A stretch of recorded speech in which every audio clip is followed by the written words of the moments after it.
High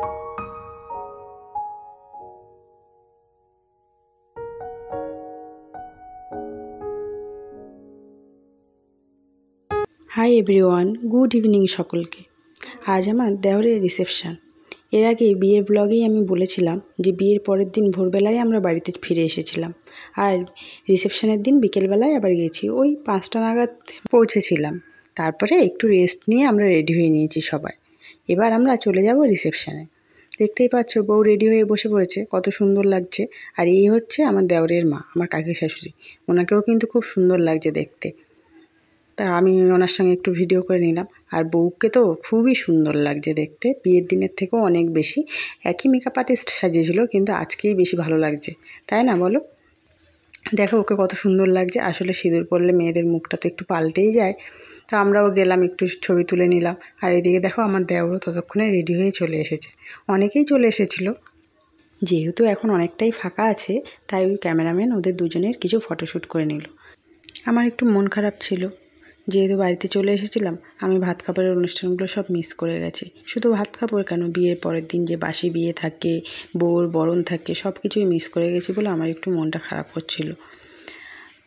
আর তারপরে দেখো ওদের কাছ থেকে ছবি তুলে আমরা চলে এসেছিলাম। এখানটায় পকোড়া স্টল ছিল, পকোড়া খেতে। আর মেয়ে নিয়েছিল আইসক্রিমের স্টল থেকে আইসক্রিম।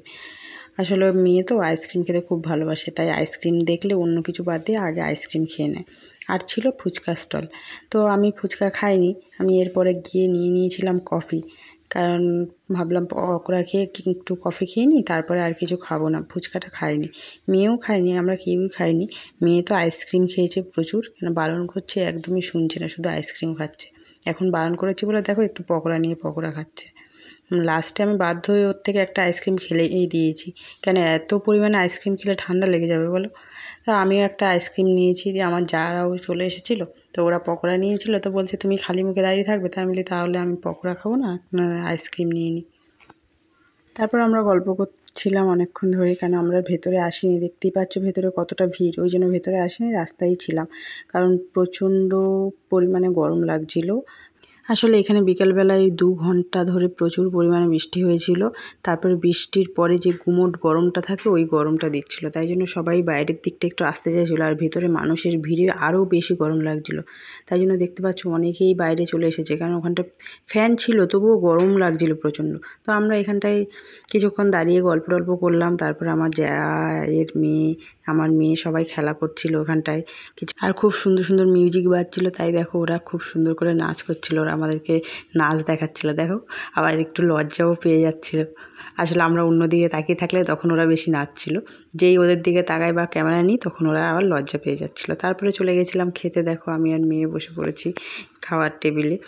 আর আজকের মেনু ছিল রাধাবল্লভী, চানা মটর, সাদা ভাত, ঝুরি আলু ভাজা, ডাল, বাগদা চিংড়ি, ফিশ কারি, চিকেন কষা, চাটনি, পাঁপড়, সন্দেশ আর রসগোল্লা আর হজমলা। তো আর স্ন্যাক্সে কী ছিল সেটা তো তোমাদেরকে আগেই বলেছি। আমরা খেয়ে দিয়ে এখানটায় কিছুটা বসলাম। তো গরমে দেখতেই পাচ্ছ প্রচণ্ড ঘেমে গেছি, ওই জন্য ফ্যানটা ছিল বলে ফাঁকা পেয়েছি, তাই একটু বসে নিলাম। তারপরে আমরা একটু রাস্তার দিকে চলে গেলাম, এখানটায় সবাই ডান্স করছিল, একটু দেখছিলাম। আর তোমরাও ডান্স দেখতে থাকো, সাথে লাইক কমেন্ট ও শেয়ার করো। আর আমার চ্যানেলটাকে সাবস্ক্রাইব করে দিয়ে বেল আইকনটা প্রেস করে দিও, যাতে আমার ভিডিও নোটিফিকেশান তো সবার আগে তোমার কাছে চলে যায়। আসলে কি বলো তো, দেওরের রিসেপশানে না প্রচুর মানুষের নিমন্ত্রণ ছিল। নিমন্ত্রিত প্রায় 800 জন হবে, তাই খুব বেশি ভিড় ছিল। তাই জন্য অনেকেই রাস্তায় চলে এসেছিলো। ভেতরে যে ওরা ডান্স করবে এরকম ছিল না জায়গা, তাই ওরা রাস্তায় ডান্স করছিল। আর দেখো তখন বাজিও ফাটাচ্ছিল, তো অনেকেই ওই জন্য রাস্তায় বেরিয়ে গেছিলো। রাস্তায়ও যেহেতু অনেকটা দূর পর্যন্ত লাইটিং করা ছিল, রাস্তায় একটু ঠান্ডাও ছিল, তাই অনেকেই রাস্তায় ছিল। আমরাও বেশিরভাগ টাইমটা রাস্তায় ছিলাম। ভেতরে একটা ভ্যাপসানো গরম, সাথে হচ্ছে মানুষের খুব ভিড়। আর এইদিকে দেখো আমার এক পুরনো বান্ধবীর সঙ্গে দেখা হয়েছে অনেক বছর পরে, 10 বছর পরে। তো ও তো আমাকে দেখে চিনতেই পারেনি, আমি দেখে ডাকলাম, তারপরে ও চিনতে পারলো।